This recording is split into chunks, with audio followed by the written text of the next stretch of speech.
Big Buck Registries Big Buck Podcast, episode number 82, part 1, the ATA 2015 review.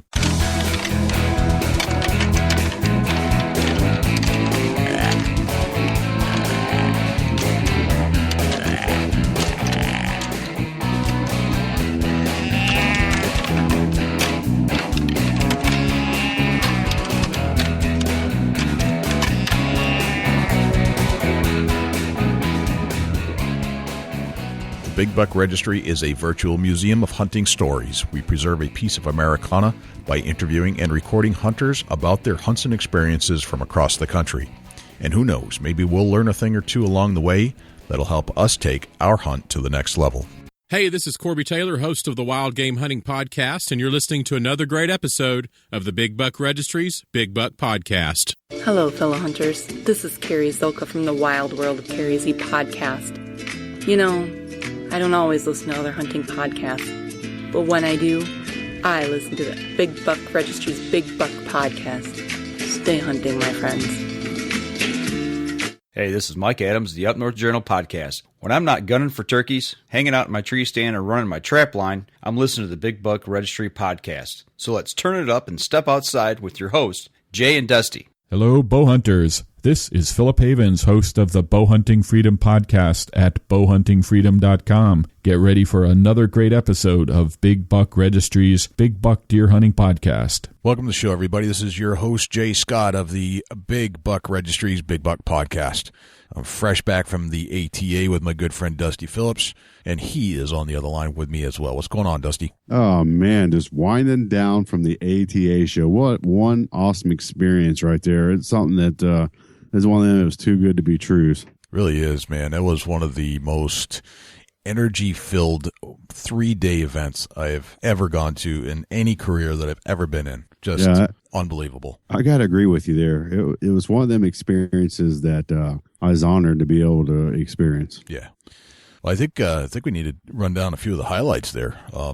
This is really the highlight show, and we do have a special guest coming up as part of this entire show, Corby Taylor from the Wild Game Hunting Podcast, where we're going to review our entire catalog of our shows and his shows and pick out the best ones that we like the most, the tips that we got from our interviews during the 2014 year of podcasting. But before we do that, I think we need to get into basically our highlights of the ATA show.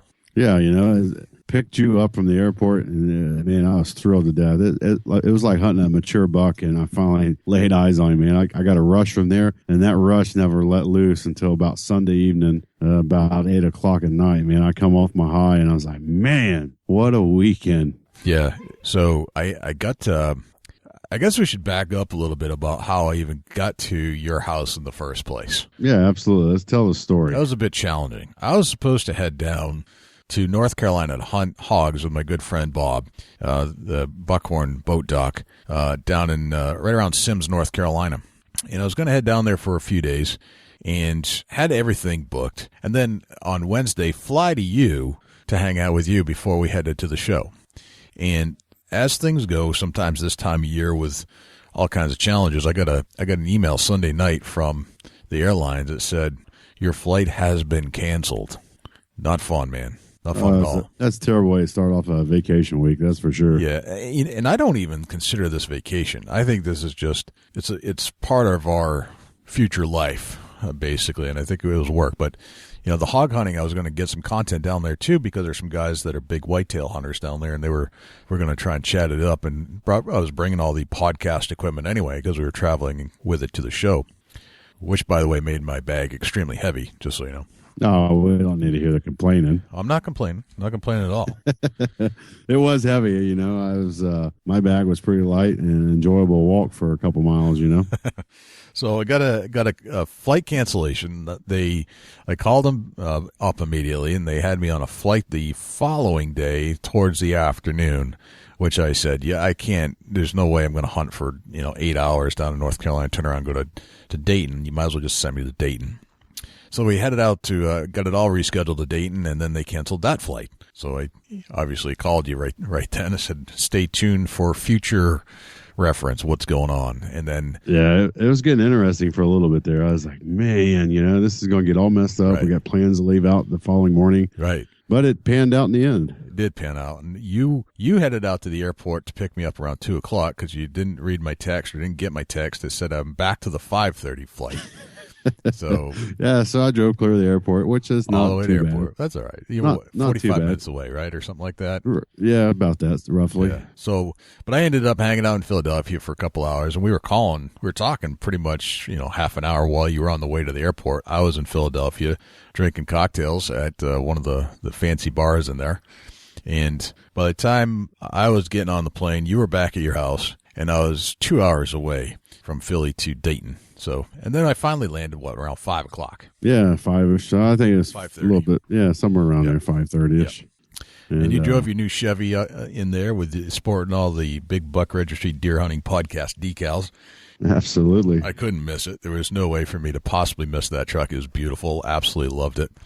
And then we headed out, and we were going to go have some dinner with Ed Waite. Mr. Ed Waite.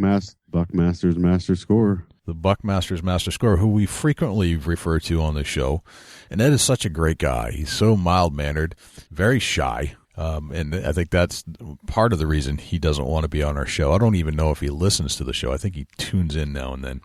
But Mr. Ed Waite, he had I don't know, how many stories did he tell us while we're sitting there over 2 hours of dinner at Hooters? Yeah, we didn't. I don't quite think he ate much, really.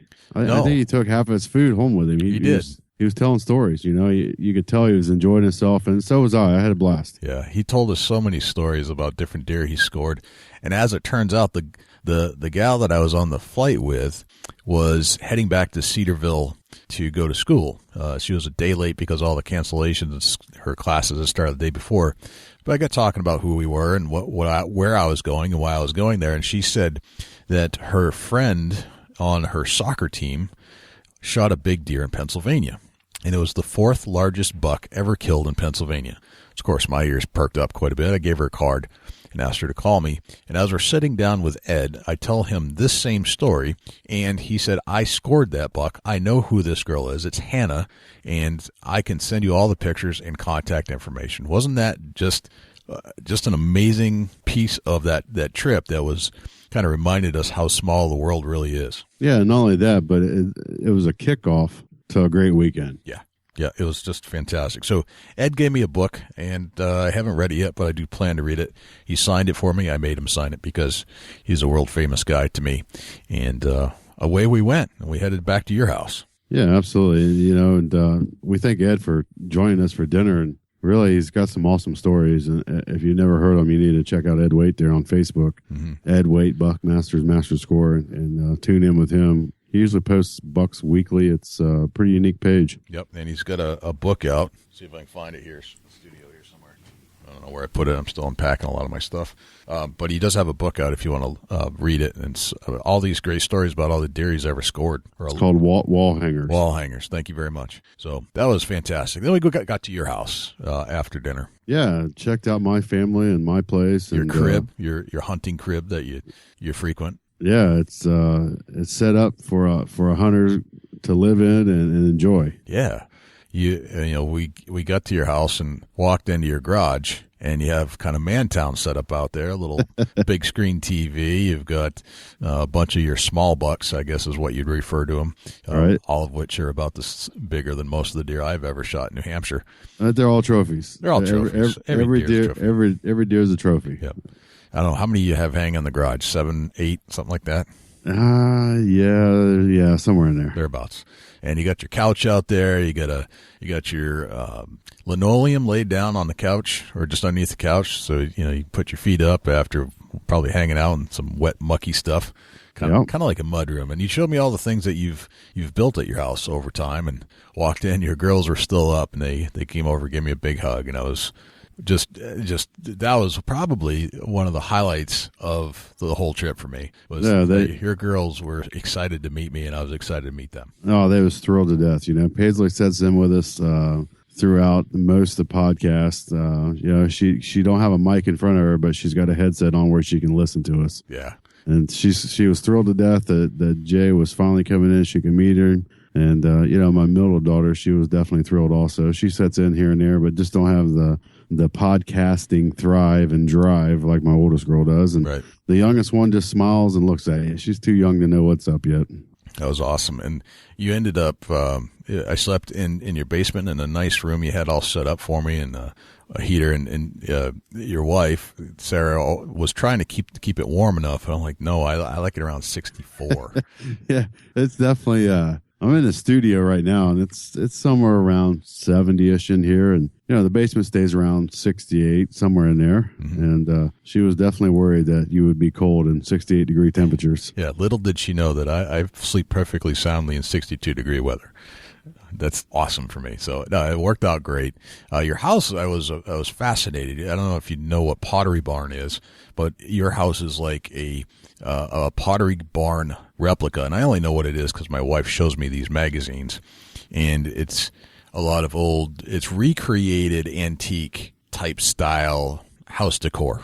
And right, this is all authentic primitive furniture, though. Right, and I was going to say is that the difference between Pottery Barn and you is that yours is all real. Right, theirs is all recreated or fake. Right, you've gone out and done the whole work, all the way from all your furniture to the wood around all your sinks and all the wood on your walls, all throughout your house. It's all repurposed, beautiful old wood and furniture that you used to dabble in back in the day. Yeah, and I still tinker with it, but not quite as much. And thank you for the compliments on the place.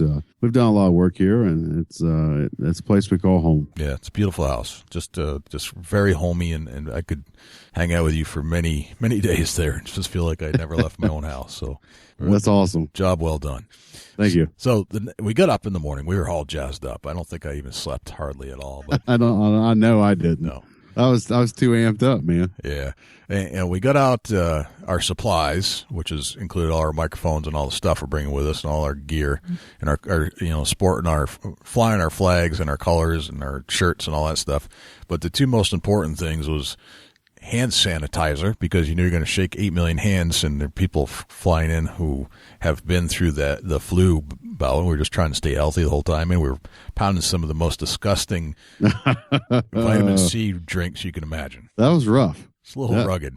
Yeah, the vitamin C drink was, it'd been a good while since I had one like that. Right. But knock on wood, we didn't get sick from the trip, and maybe that had something to do with it, despite the disgusting flavor that we chugged down. Yeah, it was brutal. It was brutal. It was brutal, but we got it down, and I'm not sick from the show, so we did good. Knock on wood, and then we hightailed it over to the show. Sporting some tunes and listening to a couple of our podcasts. Shot some video on the way. How many coyotes did we see along the way? Must have been 10. Yeah, at least. It was if we was coyote hunting, we could have definitely eliminated quite a few on the way over there. Yep. We headed out from Ohio into Indiana and eventually ended up in the city of Indianapolis, which I've never been to Indiana for anything ever. Yeah, or Ohio, right?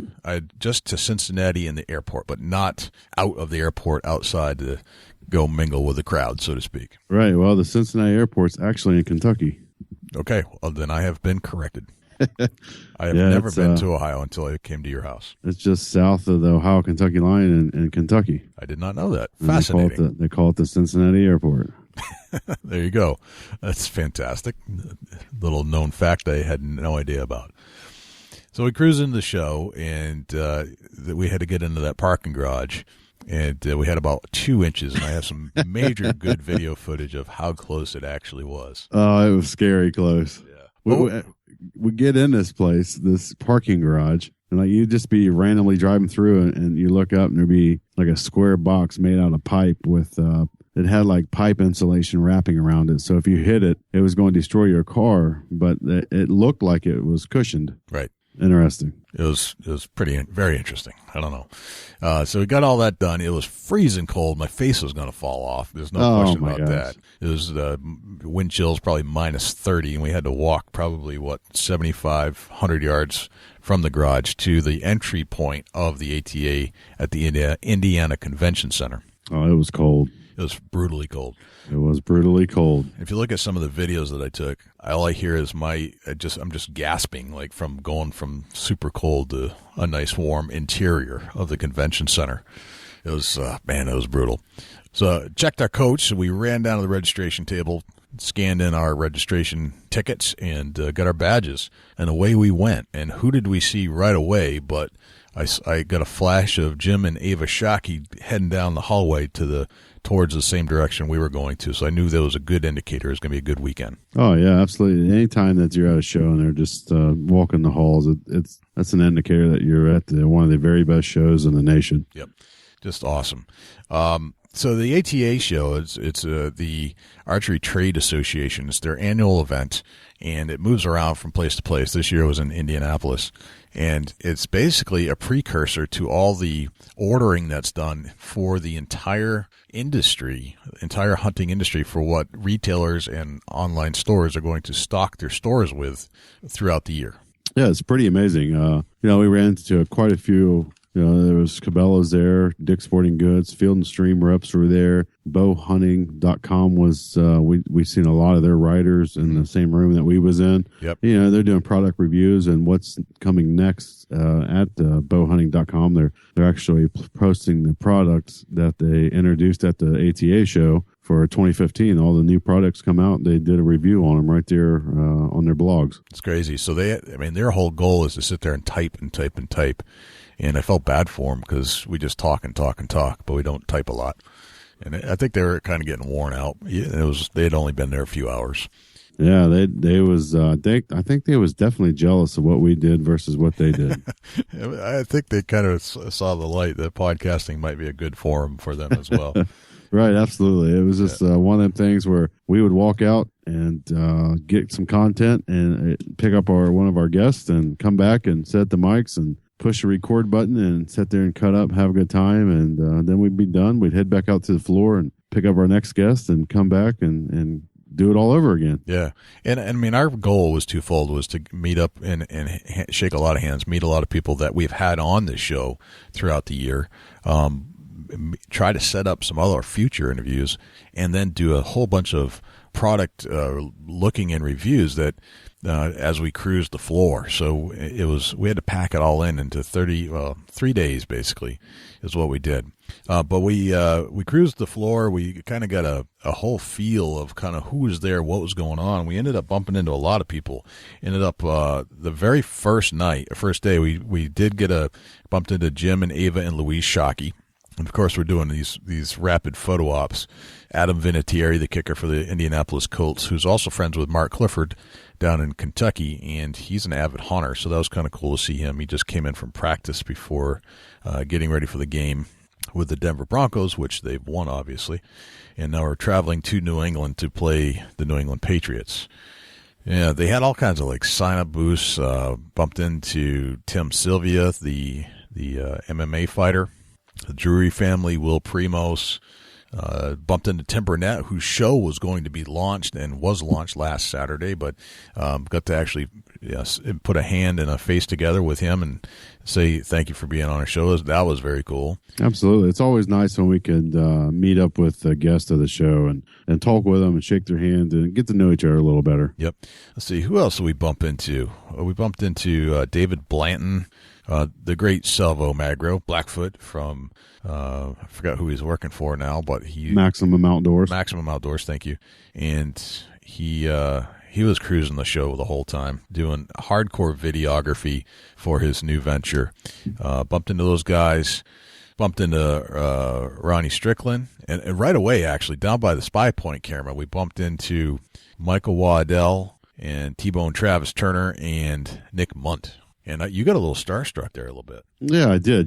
Those guys are respectable in the industry, and it was definitely great to introduce ourselves and ask them if they'd join us on the podcast. And, who wouldn't say no or say yes, but they did say yes, and we're definitely going to have them on the show in the future. Definitely. I think that's very cool. And so we bumped into the guy, actually that same morning, we bumped into the guys from Tag and Brag, who we've had on our show, David and Dean Giarozzo, who turns out as we were meeting with them in the hallway just briefly, they said that they had submitted a movie to the Badlands Campbell Cameras Film Festival, the second annual one, and they had a short film that they were presenting at the show. So we actually got tickets to the film fest later in the trip and got to go see all these great movies that were being produced by these outdoor videographers or TV hosts, one of which was Tag and Brag, and then let's see, Lord Krongle, Mark Ballesteri from the old Amel House and Chip City's good buddy, put one in there called Venison Playground. And that whole event was kind of interesting. It was hosted at a local bar, and we got to go down and view all of these events or all these movies and then vote on which ones we thought were the best. Of course, you only got to vote once, so it's kind of bummed me out because I wanted them all to win, but just the way it is sometimes. Right, yeah. What a cool experience. That was one of the things where I was honored to show up at and be invited to. Yeah. Thanks to Badlands and Campbell Cameras for inviting us. And, man, what a great time that was, and meet some new people and hang out and had a great time there. Loved them. Actually drinking out of my Badlands courtesy cup that they sent us, the metal tin cup that was in our goodie bag. Yeah, absolutely. It was a cool experience. The atmosphere there was real strong. Everybody was all amped up on these videos. It was just a great experience. Great experience. Just to meet all these amazing people that are doing great things in the outdoors. Let's see. Who else did we meet up with? Oh, this had to be one of the highlights of the whole trip. I'd say probably second to having your girls give me a big hug when I walked in your house was the podcaster mashup, the first annual podcaster mashup that CarrieZ organized. And if you don't know CarrieZ, you should go listen to her podcast, Wild World of CarrieZ podcast. And she organized a gathering, a dinner, basically, where we were going to have dinner out at this nice restaurant and got kind of backed up, but we ended up moving it over to the Hard Rock. And a lot of these guys that were there, I'd never known before, heard of them, but we ended up hitting it off and brainstormed all night long. It was crazy, as many things as we talked about in a matter of a couple hours. Yep. And the people that attended, it was CarrieZ, Mike Adams from Up North Journal, and his co-host, Red. And he had a couple other people traveling with him, and I apologize, I can't remember all their names. Phil Havens from Bowhunting Freedom, and I've been on CarrieZ's show. I've been on Phil's show just recently, and we're talking about doing some stuff in the future with Mike Adams and his crew, and maybe even CarrieZ, all on the same show at the same time, kind of like a round table type of thing. Yeah, that'd be awesome. That would be very cool. So then we got into, we left there, and we ended up at the Howlin' Mood, a dueling piano bar type thing. And it was really just one big band taking turns playing piano songs, and that place was crazy. We saw basically everybody in there having a real good time, and anybody, and that's where we bumped into the Heartland Bowhunters. Yeah, it was crazy. Right. We'd never met Sean and Michael, but they've been on our show. Night. The last time we talked to him, Michael was fishing in a bass tournament while he was still doing an interview with us. I said, I recognize right off the bat Michael Hunsucker, and man, he's a great photographer too, and we'll get into that. But I recognize Michael there, and as we was kind of cruising out the door, we was headed out. It was getting late, and we had a big day ahead of us the next day, so we was headed out the door kind of, and I was walking along. I was like, man, I know that's Michael Hunsucker. So I said, hey. He said, hey. I leaned over. I said, he didn't have a clue who I was to start with. it was like he recognized the voice, but he couldn't put a face with it. Right. So I leaned over and, I'm like, hey, last time I talked to you was on a bass boat fishing a bass tournament. Exactly. And as soon as I said that, he's like, no way. He's like, it's Dusty and Jay. That's awesome. It was pretty cool. You know, he said, man, you guys are the only people I would ever talk to when I was fishing a bass tournament. Yeah. Oh, that was funny. You know who else we saw at that event was Matt Drury, who had been on our show previously, who actually ended up standing in line waiting for the men's room at the end of the night. And Matt was there with his family, and Terry and Mark and Taylor. They were having a good time like we all were. But it was just kind of interesting how strange it is to stand in line, and because there's so many people in there, you get in line, the first thing you do is you take out your phone, so everybody standing in line is leaning up against the wall checking their text messages and stuff like that. It's just a bizarre thing to see. Yeah, it was crazy. I didn't participate in the phone checking at that point in time, but no. I guess everybody else did. You looked up the line, there's 10 guys deep, and everybody's checking their phones. It was crazy. Like, you could have stole their wallet. They'd have never known. No, we're all kind of had a few drinks too, so it was kind of funny. Ran into the girls from Culvert. Yes, yeah, the girls from Covert. They were playing with us a little bit there. Kind of always a good time to talk to those gals. They great sense of humor and just like to cut up a little bit. They're not afraid to throw an insult out here and there. Yeah, it was interesting. They're good people. Kentucky Culvert Scouting Cameras. Yeah, and you ended up taking your first cab ride of your entire life, as I recall. Wow, that was our ride back that night to our hotel. Jay couldn't help but take a selfie of me in a cab ride.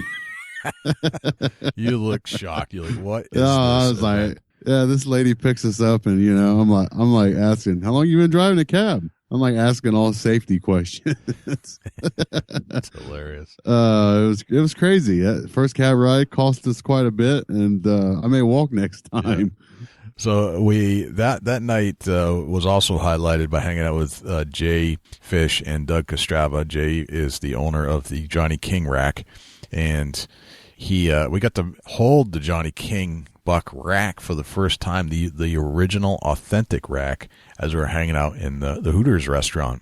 And that's something that most can't say they've ever done. No, you could see it was real cool. See the bullet hole on the left antler there, and they're a real deal, and they're huge. And you hold it, and the pictures I think make it look slightly larger.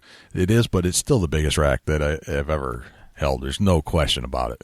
Oh yeah, for sure. Yeah. It was it was very impressive, and hanging out with Jay Fish and Doug Kostrava from Horny Buck Seed Company, man, what a bunch of interesting guys, and I can't say that I've laughed that hard in a good while. No, I haven't laughed that hard in a long. Those guys know how to have fun.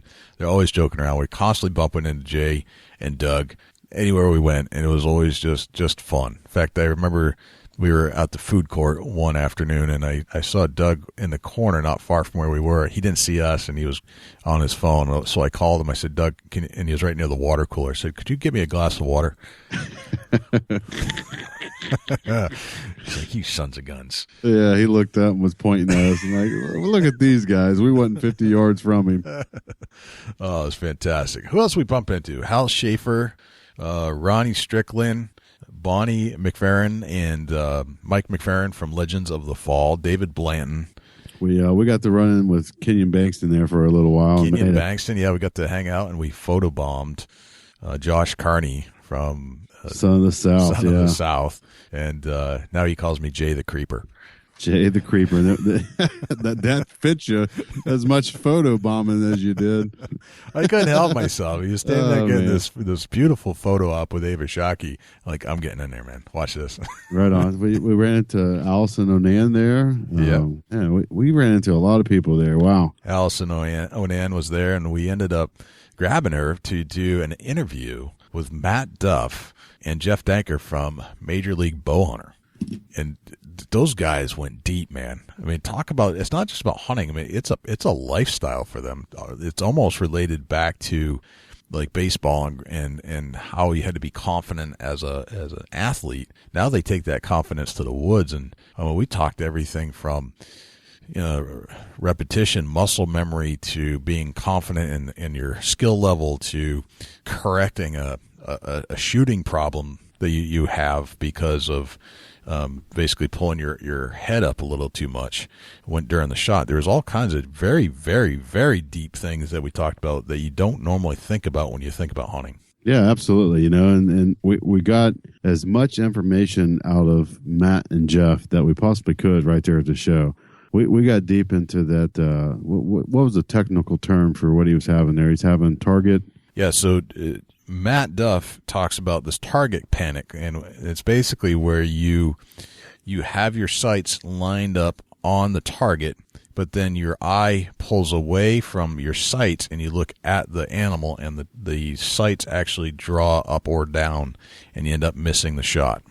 And he had to go through that to correct, and talked us through all the steps he went to correct that. So target panic correction is basically what it was.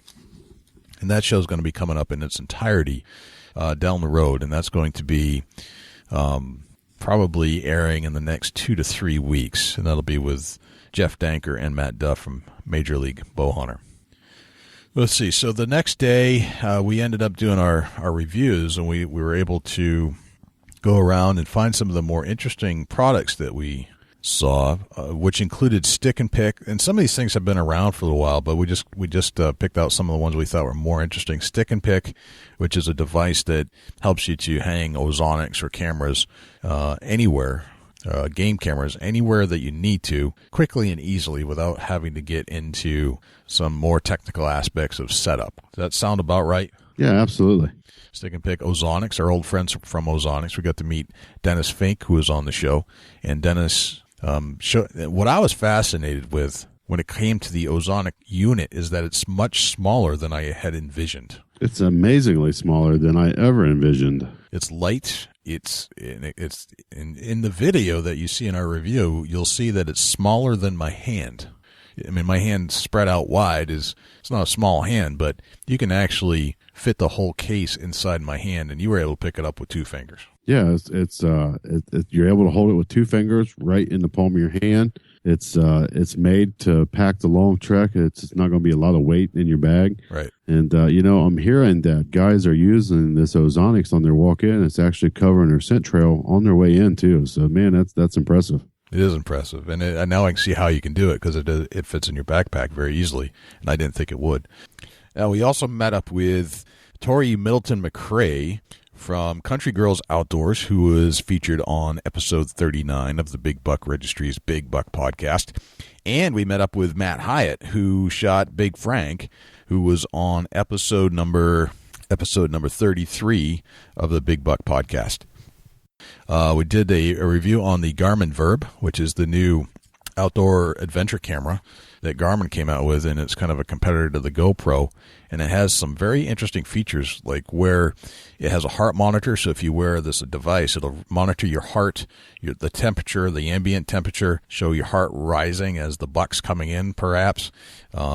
Quick on and off buttons, so you can get and start capturing footage right away. That was pretty cool. And then directly across from that booth was Kalo. Tell us about Kalo.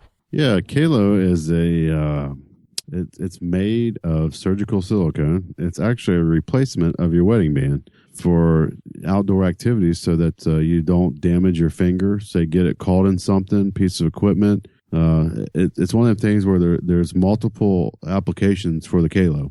Yeah.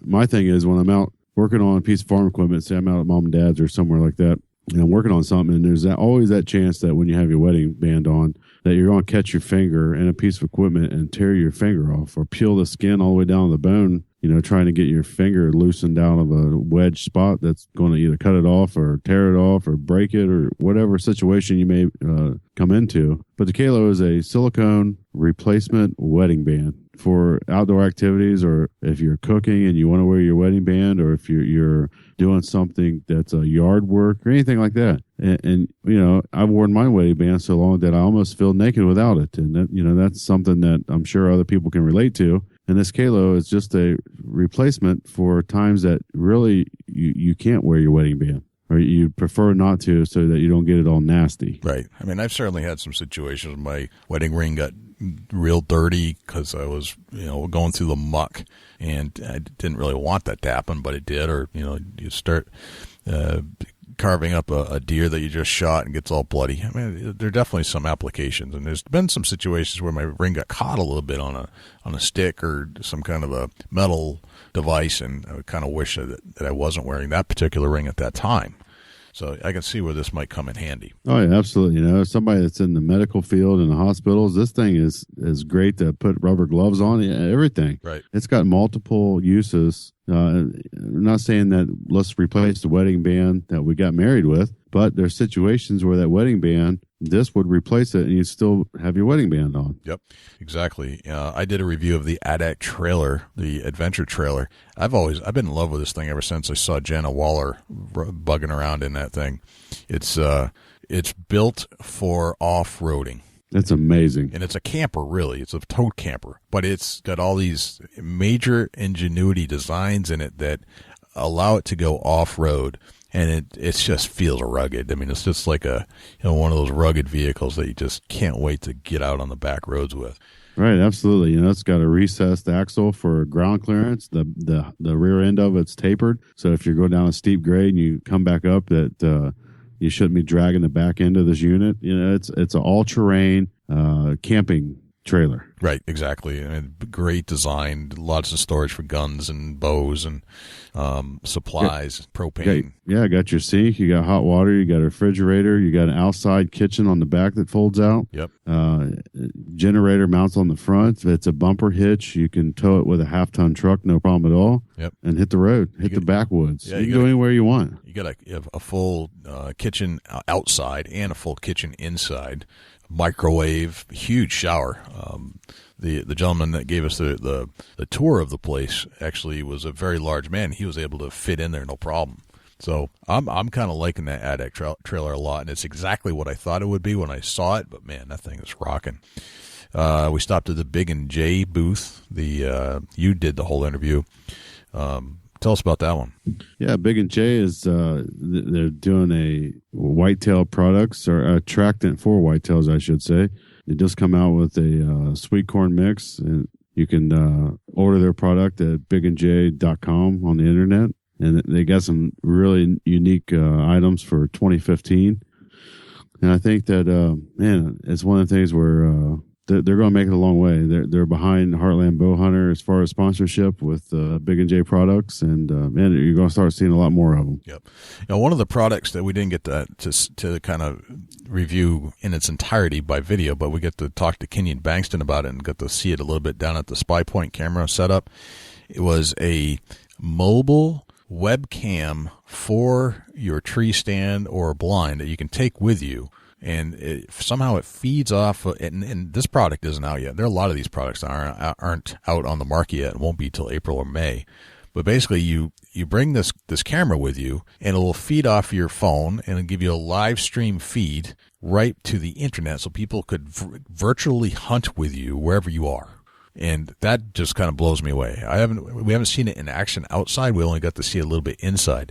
But that's Spy Point, and I think that could be pretty darn cool if you could ever get it to relay all the video in high tech clear mode. Yeah, it's one of them things where it's like streaming video right there at your hunt. Yeah, it's a streaming video. It's a webcam, but it's a mobile webcam, not just one that's stationary, and it feeds off of cell towers. So and using your phone, not its own internal cell device. I think that's kind of cool. So I'm looking forward to see that. I actually got to talk to Kenyon a little bit more about that later, and he said it's the real deal. So looking forward to seeing that thing actually in action in the field. That could be killer. Let's see. We on the way out, kind of towards the last day after we were doing a lot of our reviews, we bumped into Greg Ritz, and Greg Ritz is from Hunt Masters. He's been on our show. We get to talk to Sean Davies a few times. She was running around the whole place, keeping Greg intact and make sure she got all her guys at where they needed to be when they needed to be there, because she's from Wildcom. We had a good chat with Greg Ritz. He was heading out to do some deer hunting. And speaking of Greg Ritz, I just now posted 1 minute ago. He shot a really nice whitetail. Nice. Illinois. Doe? He said he was going doe hunting. He shot a buck. Shot a buck, really? Yeah, big buck. Interesting. Son of a gun. So you go doe hunting and you shoot bucks. Just the way it is. That's the way it is when you Greg Ritz, right? It's Greg Ritz, man. That's the way he rolls. Looks like it's a crossbow kill. Oh, wow. That's awesome. So we get to hang out with Greg Ritz, and as we were talking to Greg Ritz, we were going to do one last interview with the gentleman from Heartland Bowhunters, kind of a recap on our previous show, and that was kind of cool. And they came over to the booth. We got one giant photo with me, you, Sean Luchtel, Michael Hunsucker, and Greg Ritz. What a great picture. Great picture. So then we had to scoot down to the media room so we could do the interview with Sean and Michael, say goodbye to Greg, and on the way, who did we see? Our old friends, Lee and Tiffany. And of course, you got to stop and say hi. Yeah, absolutely. So you got to say, "Hey, Michael, Sean, listen, we haven't seen Lee and Tiffany since GAOS, and really should stop and say hi. Do you mind?" "Oh yeah, no problem." Next thing we know, we're chit chatting. And what did you say to Michael? I said, "Hey, Michael Hunsucker, you care to take a picture of us?" That's right. You're a new camera guy. Would you mind doing the photo op? And he was a great sport and took a picture for us. Yeah, he was so funny. In fact, he commented on the Twitter post that I posted today. Said, "Hey, I know who took that picture. That's awesome. It was perfectly exposed. You couldn't ask for a better cameraman." It was pretty funny. So he's hired, definitely. So we did our final walkthrough and kind of packed up. And we shut down on the last day on Saturday, and we headed back to your house, just filled with energy. And we got back there, and you had got a call from, I think, the DNR in Ohio or something, and your wife had gone and picked up a roadkill, correct? Yeah, Sheriff's Department, and had this really funky deer that showed up. Yeah, it's real interesting. Had a real odd rack on it, and he told me that when he first called me. He said, "Hey, I got a roadkill buck," and he said that the rack's messed up. I said, "Okay, that's pretty cool." And then that's all he left me with. So I naturally told you that they called and they had a roadkill buck, and they're going to write me out a tag, and my wife can pick it up for me, and that was great. And then once we figured out what was going on with it, why it had an oddball rack, the right rear leg is missing. It was kind of either broke off, cut off, or maybe even born without the rest of the lower end of the leg. So that's what gave him the oddball rack. And, so that was real cool to see when we got back. Yeah, something to play with. And I got to see my first Ohio buck that wasn't hanging on your wall. Right, yeah. I don't think we saw any deer roaming around when we were driving. Yeah, we didn't. It was so cold. It was brutally cold. They were all probably hunkered down inside the tree line. It was nasty cold. I made this observation that Ohio was the reverse of the New Hampshire topography, and essentially what it was is geographically it's obviously in the Northeast, but we have hills and you have flat. Where we have trees, you have open fields. And it was almost the exact reverse of what I'm used to seeing. And I wouldn't know how to hunt that at all. I would need your guidance because I've never hunted that type of terrain before. Yeah, it's interesting that you say that. It's definitely different from most places as far as being flat. There's a lot of agricultural ground around me, land around me that there's a lot of corn, soybeans, and some still do winter wheat. That's something that carries the herd through. That's a fact. But winter wheat's about a thing of the past too here, it seems like. So, we hunt a lot of still hunts. We sitting in a tree stand or in a ground blind in one location versus where you're traveling, roaming, spotting, stalking. Yep. Just totally different. Oh, and one other thing I wanted to mention, we did get to hang out with an additional guest that we've had on the show, and that was Zach Doyle, and got to hang out with Zach and his father, Keith, which was just one of the highlights of the whole show, too. Yeah, from the Rack Packer. The Rack Packer, exactly.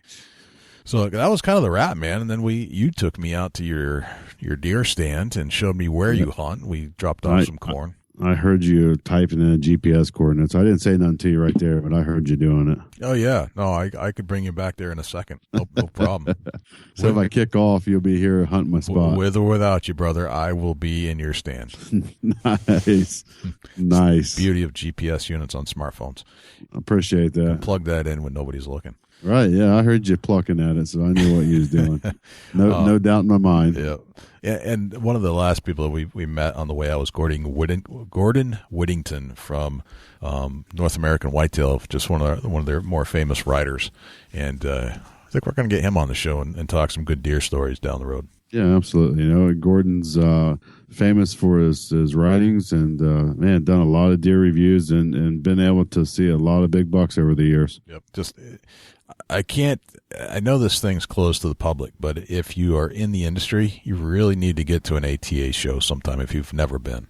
Just one of the most rewarding experiences, richest experiences you'll ever feel being part of a group like that. Yeah, it's an amazing experience. And it's one of the most memorable things that I've done being in this industry and where we're at today. It's, wow, it was one of the things that was almost too good to be true, but in reality it was true, and we capitalized on what we could do there and lined up some great content for the future shows for our listeners. Yep.